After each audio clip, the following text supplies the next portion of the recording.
नमस्कार। कर्क राशि शनि की ढैया समाप्त होने वाली है। कर्क राशि 2025 के बारे में चर्चा करने वाले हैं और बहुत ही रिसर्च करने के बाद सूक्ष्मताओं से चर्चा करेंगे आज कर्क राशि के बारे में। ऐसे हवाई में आपने अनेक सारे कार्यक्रमों को देखते होंगे कि जनवरी के महीने में आपको इस प्रकार से मिलने वाला है, फरवरी के महीना आपका ऐसा रहेगा, मार्च वैसा तो जून जुलाई ऐसा। इस प्रकार के अनेक सारे वीडियो को आपने देखा होगा और कई सारे वीडियो को देखते देखते आप परेशान भी हो गए हैं, लेकिन कोई व्यक्ति आपको सच्चाई से अवगत कराए, बहुत ही कम जानकारी इस प्रकार के देते हैं लोग यूट्यूब चैनल पर। आज चर्चा करने वाले हैं पौराणिक तरीके से और ऋषि महर्षियों के अनुसार जो ज्योतिष की गणनाएं थी, उस गणना के अनुसार चर्चा करने वाले हैं कर्क राशि 2025 के बारे में। दो प्रकार के मित्र होते हैं, मैं आपको बताता हूं। एक मित्र आपके ऐसे होते हैं जो आपके साथ आते हैं और पार्टी करते हैं, एंजॉय करते हैं, घूमते फिरते हैं, फिर वे चले जाते हैं, आपको कॉल तक नहीं करते।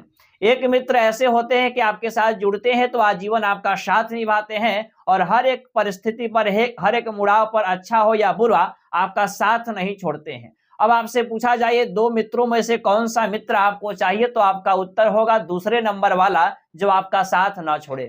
तो आज चर्चा करने वाले हैं ऐसे मित्र के बारे में, ऐसे मित्र ग्रह के बारे में जो आपका साथ छोड़ने वाले नहीं हैं, 2025 को बेहतर बनाने के लिए आपके पास आने वाले हैं। वे ग्रह हैं कर्क राशि से केतु महाराज, शनि देव, राहु और देवगुरु बृहस्पति। ये चार ग्रह ही ऐसे हैं। बाकी के अन्य पांच ग्रह आते हैं और आपके जीवन में कुछ बड़ा कुछ छोटा करते हैं, फिर चले जाते हैं।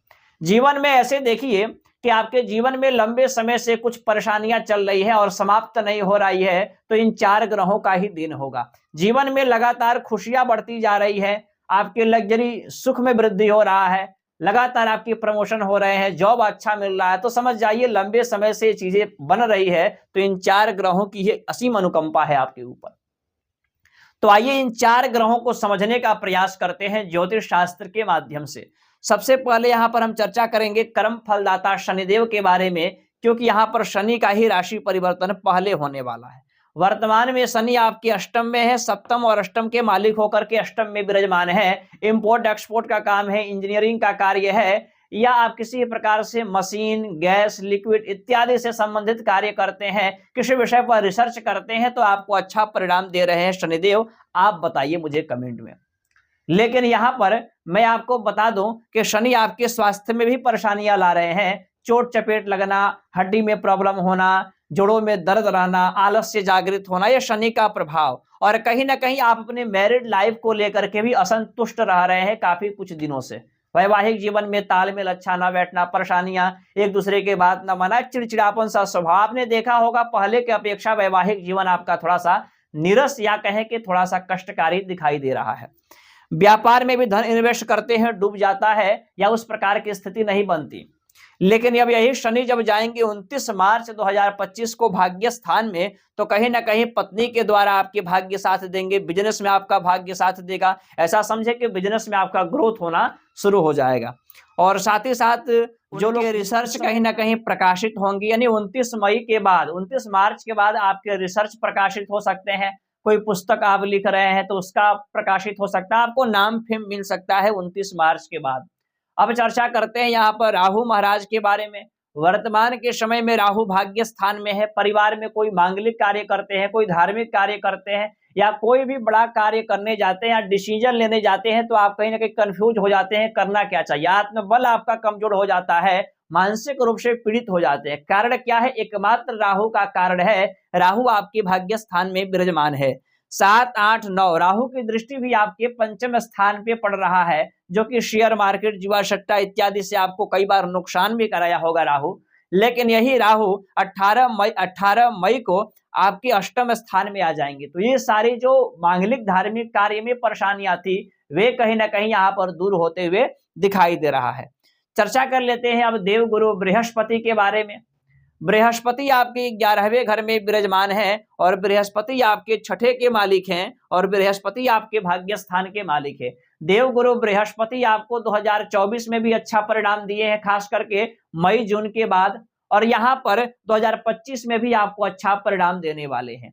गुरु आपके 11वें घर में बैठ करके 1, 2, 3, 4, 5 6, 7, 8, 9 आपने अनुभव किया होगा 2024 के जून से लेकर के और 25 के मई के पहले पहले यदि आप कवारे हैं, शादी नहीं हुई है तो शादी की बातचीत हो सकती है, शादी आपका कंफर्म हो सकता है, शादी सगाई जैसे कार्य आपके हो सकते हैं। वैवाहिक जीवन में यदि 2024 के जून के पहले जो परेशानियां थी तो जून के बाद अच्छा दिखाई दे रहा है। और यहाँ 25 के बारे में चर्चा करें तो ये आपके द्वादश स्थान में आ जाएंगे, तो विदेश से संबंधित आपको लाभ मिलेगा। फॉरेन जाना चाहते थे, अप्लाई करते थे पर आपका वीजा रुक जाता था, किसी कारणवश आप विदेश नहीं जा पा रहे थे, तो दूर यात्राओं का गमन होगा। और जब गुरु आपके द्वादश स्थान में जाएंगे ना तो आपको यात्राएं करनी चाहिए और खास करके धार्मिक यात्राएं भी आपको करना चाहिए, उससे भी आपको लाभ होगा। आपके खर्चे भी बढ़ेंगे लेकिन मकान पर खर्चे होंगे, वाहन पर, प्रॉपर्टी पर, यानी अच्छे चीजों पर आपके पैसे भी खर्च होंगे। यानी गुरु की जो द्वादश स्थान पर गोचर है वे भी काफी लकी माना जाएगा। 1, 2, 3, 4, 5, 6, 7, 8, 9 यानी गुरु की दृष्टि जहां भी पड़ेगी आपको अच्छा परिणाम ही देगा। एक दीपक, जब एक दीपक को हम जलाते हैं तो वहां पर उसके आसपास में तो अंधेरे रहते हैं लेकिन उसका प्रकाश जहां पर भी जाता है वहां उजाला हो जाता है। उसी प्रकार से गुरु है। गुरु जब द्वादश में जाएंगे तो 1, 2, 3, 4, 5 भौतिक सुखों में वृद्धि करेंगे और रोग ऋण शत्रुओं से आपको बाहर निकालेंगे। और जो व्यक्ति रिसर्च कर रहे हैं उनके लिए भी अच्छा परिणाम देने वाले हैं देवगुरु बृहस्पति। केतु महाराज के बारे में समझते हैं। केतु आपके तीसरे घर में विराजमान है। छोटे भाई बहन से या मित्र दोस्त से उस प्रकार से आपके सहयोग नहीं मिल पा रहे थे जिस प्रकार से मिलना चाहिए। दूसरे स्थान में जब केतु महाराज जाएंगे तो कहीं ना कहीं इनकम से आप असंतुष्ट हो सकते हैं या परिवार को लेकर के थोड़ा बहुत चिंता आपके घर में हो सकता है, तो उस पर आपको थोड़ा ध्यान देना होगा। बाकी शनि की ढैया समाप्त होने के बाद और गुरु का गोचर और राहु का भी गोचर आपको अच्छा ही परिणाम देने वाला। एक इतना आप जान जाइए कि 24 से बेहतर होना आपका तय है। जिस प्रकार से 24 रहा उससे डबल अच्छा होने वाला है आपका 25। बाकी एक बार आपको अपने जन्म कुंडली का विश्लेषण कराना चाहिए ताकि आपको पता चले कि आपके जन्म कुंडली में कौन से ग्रहों की दशाएं चल रही हैं और ये 4 ग्रह जो आपके साथ न छोड़ने वाले ग्रह हैं आपकी कुंडली में इनकी उपस्थिति कैसी है, क्योंकि करोड़ों की संख्या में होंगे कर्क राशि के लोग। अब जरूरी नहीं है कि करोड़ों के लोगों को इसी प्रकार से फल मिले, थोड़ा कम ज्यादा या परेशानी अनेक चीजें हो सकती हैं, वे आपकी पर्सनल कुंडली पर भी डिपेंड करता है। बाकी कुंडली विश्लेषण के लिए, हस्तरेखा दिखाने के लिए, वास्तु पर परामर्श लेने के लिए या सटिस्फाई नेचुरल रत्न चाहते हैं प्रतिष्ठित करके वैदिक मंत्रों के द्वारा, तो उसके लिए भी आप मुझे संपर्क कर सकते हैं। बाकी धन्यवाद, नमस्कार।